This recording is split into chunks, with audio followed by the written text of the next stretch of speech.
Good evening, everyone.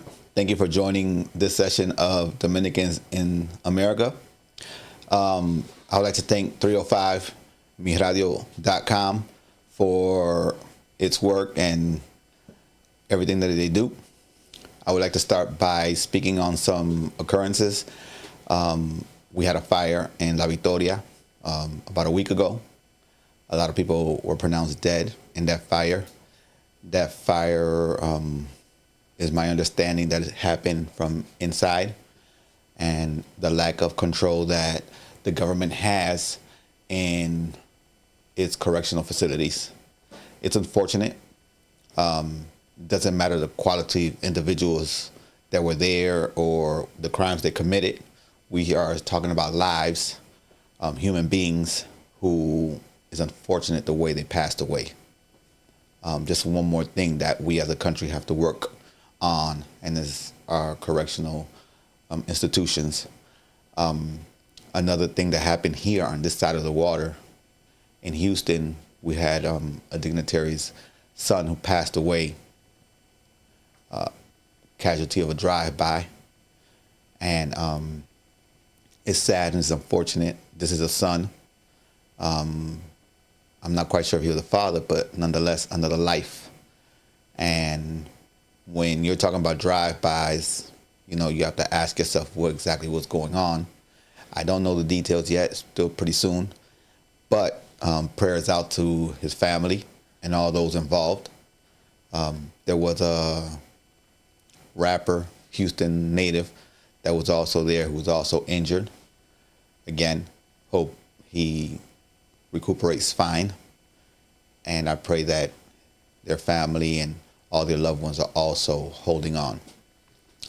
One of the incidents that we're having with our government, Dominican Republic, is once again the control and the fight that they're having to stay in power. It is important that residents, Dominicans who are not registered to vote, get registered to vote. I am pro-election, pro-voting. I think our voices need to be heard. Rather, in Dominican Republic or here in the United States, we have a responsibility to vote. This is our livelihood. This is something that is going to affect us. It's going to affect everybody. And when you have a government that does everything in its power to prohibit its residents from coming out and vote, we have a problem. And what's going on now, Sergio? What's going on now? What are they doing this time? Right? What are they doing this time? Well, simple. Unlike United States of America, where United States of America, each political party has to do their own fundraising, and they fund their elections, they fund all their advertisement through the fundraising efforts. In the Dominican Republic, the government gives each political party a fund in order to do all these functions within an election, right? And one of those, the way it's broken down, is 0.25% before an election, 0.5% during the election of the budget. I'm not going to go into the numbers. I'm just going to give an overall resume, right? And in doing so, they have to give it out periodically. They have not done so. In the municipal elections, they dispersed the funds 48 hours before the actual elections, and they only gave out 40% of the budget. How is it that we're holding an election with that kind of process? How is it a fair election?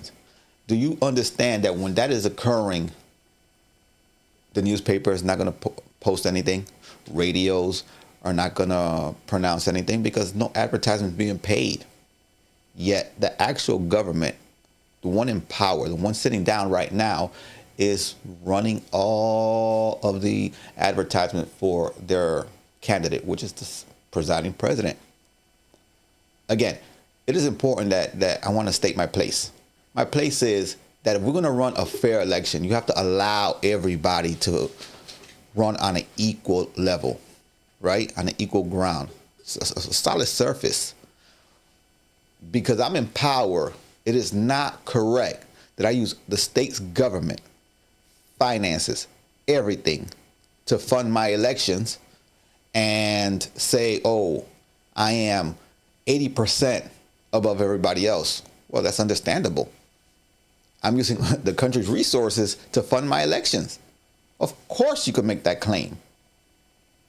That doesn't fall off a tree. Of course you can make that claim. You're funding everything. You're paying all the social media people, you're paying all the radio individuals for your advertisement, for your endorsements. And you're holding all the other individuals, the political parties, you're holding them back. That is not a safe ground. This is almost somewhat of a dictatorship that's going on. Like, that's not the country we're fighting for. It's not the country we live for. It's not the country we love. Okay? Trujillo passed away many, many moons ago. Okay? Many moons ago. It's time that we come up in time. We can't have, always this electoral fight and issues, election year come, election year go. So how do we fight this? How do we go with this? When I say fight, I don't mean go out there and raise hell. It's not what I'm saying. But as individuals, as a community, we have to go, if we're in the United States of America, we have to go to our consulado. And where there's a consulado, there's a junta central. Go get your Dominican ID, okay, aka the cédula, and register to vote. On May 19th, which is a Sunday, make it your business.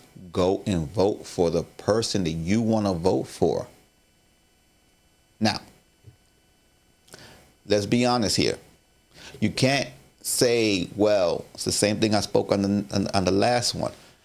Oh, because so-and-so and so-and-so. People, let's do our homework. Let's go out there and let's go to social media. Let's see what's happening. What the government's doing.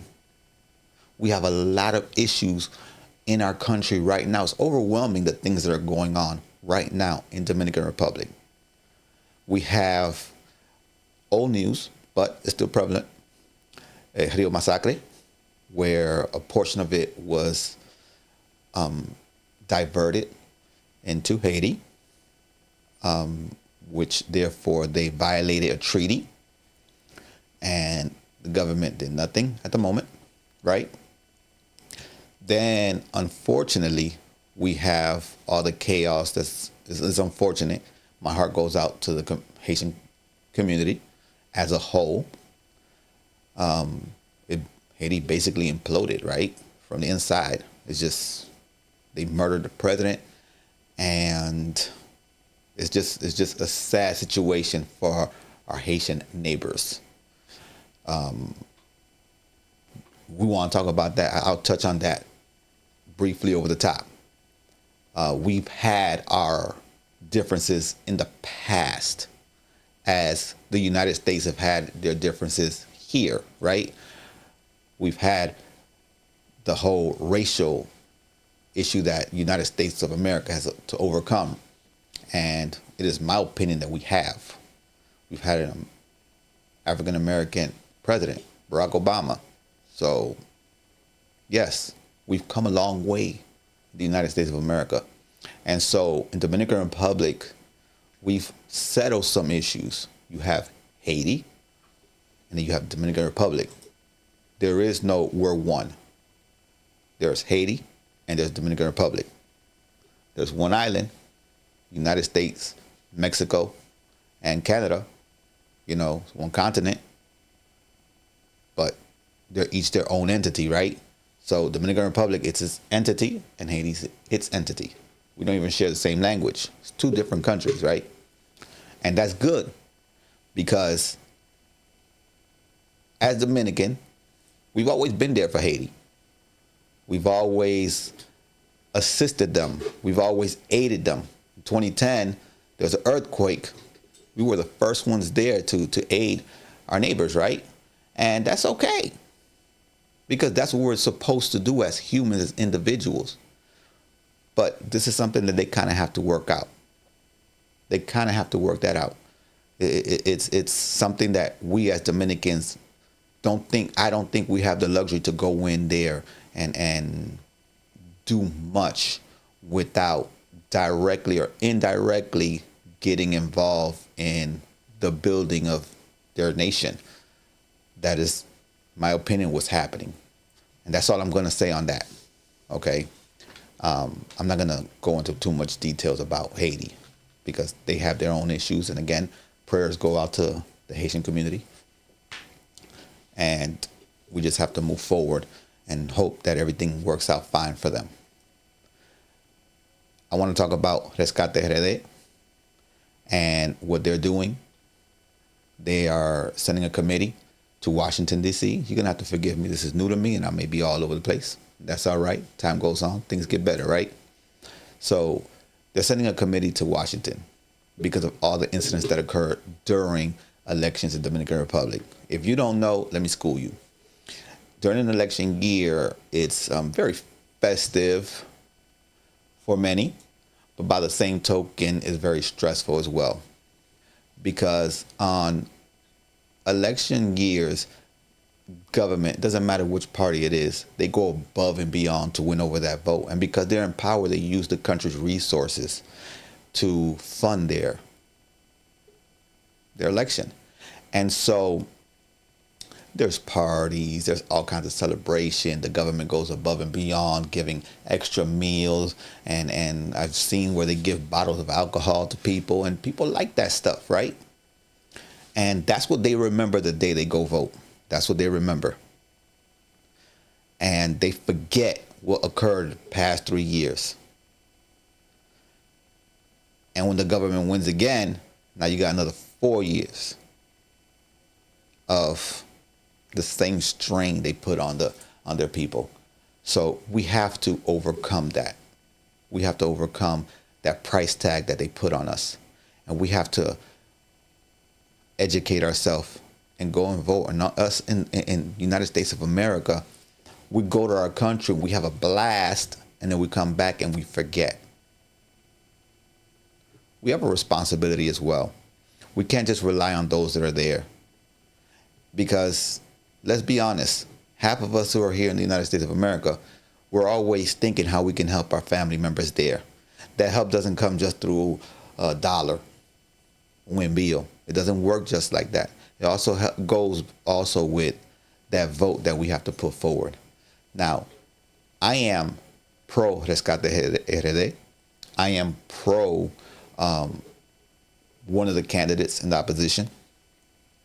But in order for us to get to that, we have to go out and vote. It's important that everybody votes. It's important that you go out there and you do your due diligence and vote. So what other purposes should I get my cedula for, right? What is the purpose of that?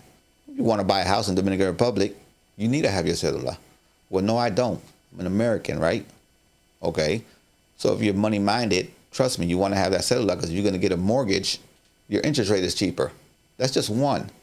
If you have relatives there and they have something and they pass away, you got to claim your inheritance. You need a cedula.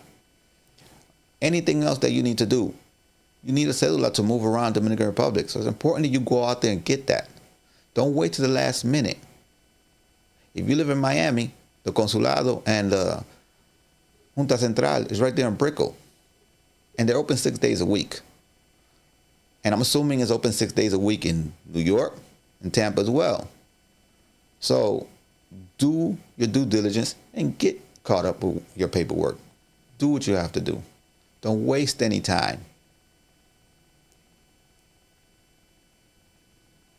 We have so many things that we enjoy and love in our country, but then we don't take care of it. We got to take care of it by those we put in power.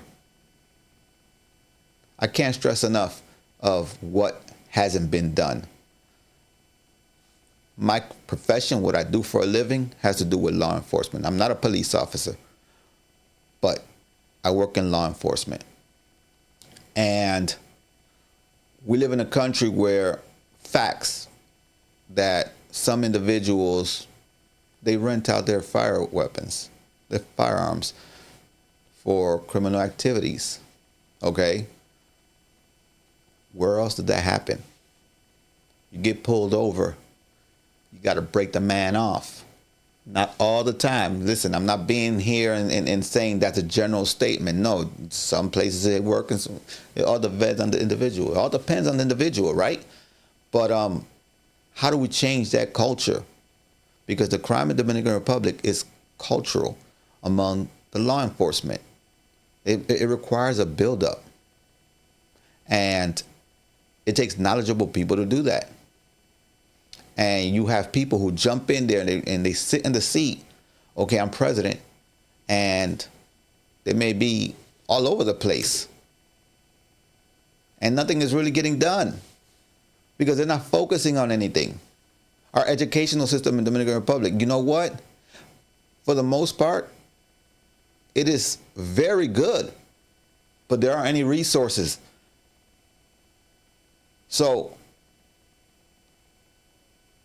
it's a community full of illiterate individuals, unfortunately, because a lot of people send their kids to work instead of sending them to school because they have to eat.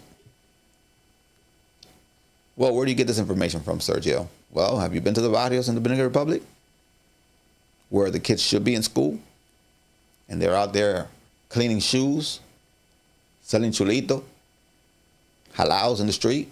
Because they have to provide and help their parents pay these bills and eat. This is reality. I'm not talking about, Piantini and those areas where everything is lovely, beautiful, okay? I'm talking about neighborhoods. I'm talking about the hood. We have hood here. But even in the United States of America, they go to school. Why? Because we have resources here to help those moms, help those fathers, put food on the table when there's enough income. We don't have that there. They have a little stipend they give out people, but that doesn't provide much. It doesn't. So how do we get our people educated? I saw a post on social media where they put up a statue of Martin Luther King in the Dominican Republic.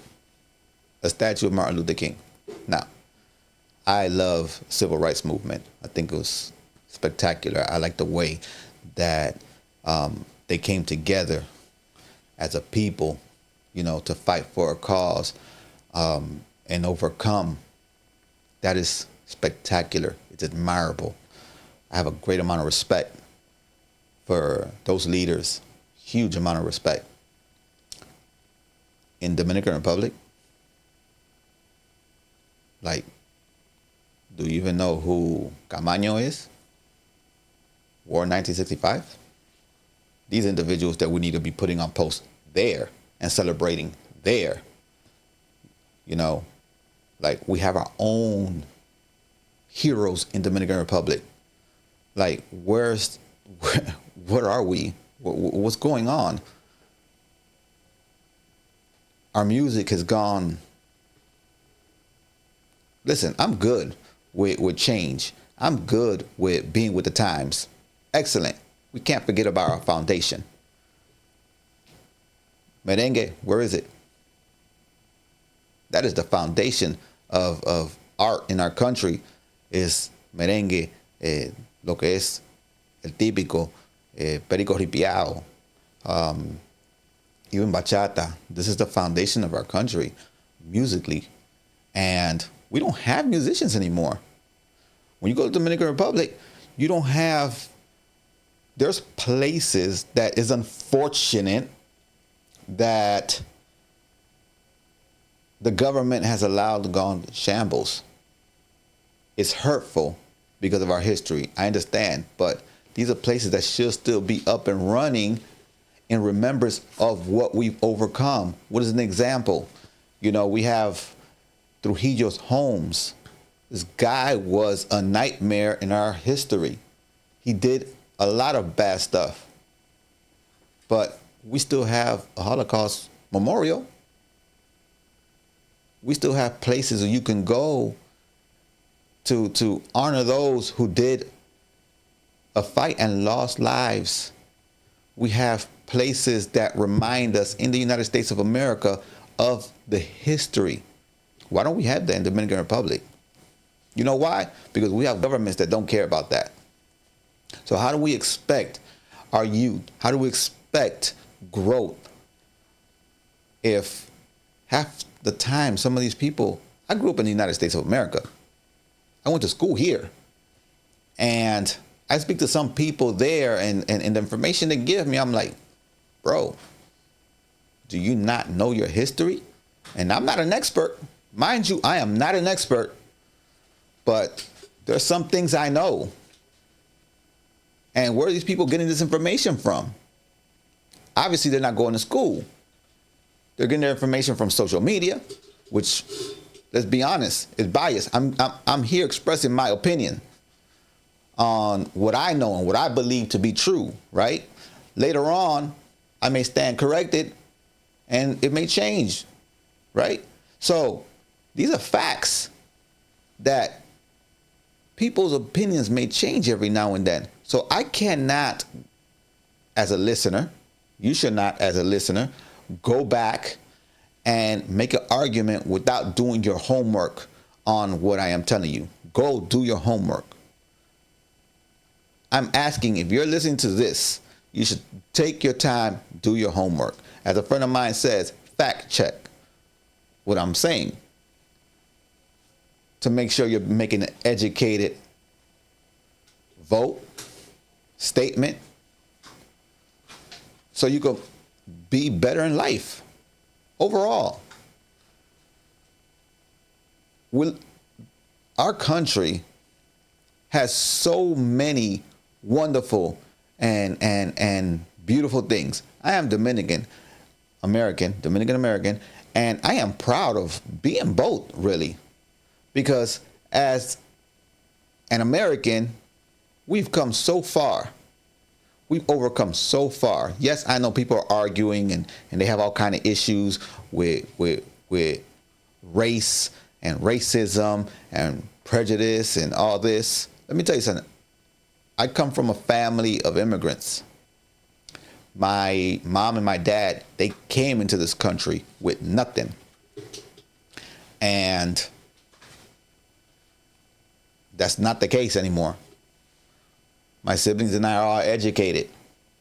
Half the people I know who are immigrants, it doesn't matter the nationality. I know Haitians who are politicians, who are mayors, city managers. I know Dominicans who are assistant chief of police, majors in the police department. I know some have been commissioners who run for office. And the same thing with Central Americans and Puerto Ricans, and well, Puerto Ricans are American, but I think you catch my drift, right? So there's no excuse. There's no excuse. We have all the tools right now in the United States of America to be on top of the world. In the Dominican Republic, I know people who are also up there, and they come from humble beginnings. So why is it that those who come from humble beginnings and reach a social status and become politicians, why is it that they don't offer that to those who are behind them? Why? You know why? Because there's so much more they can get once they sit in that seat, which is excellent, right? Financially, we all want to make that bag, but you can't forget about your country. You can't forget about the people. And this is where we're at right now with the government we're in.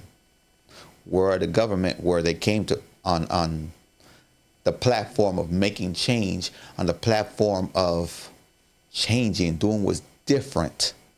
And they have come in there and done nothing. the same as every other one, unfortunately, of that party. Yeah, but it's new. Yeah, but it's breaking off of something else. Okay, which I must say is not what the forefathers of those political parties were about, because Wambo and Peña Gomez are not about taking and not doing for the country. Those individuals they loved their country, okay?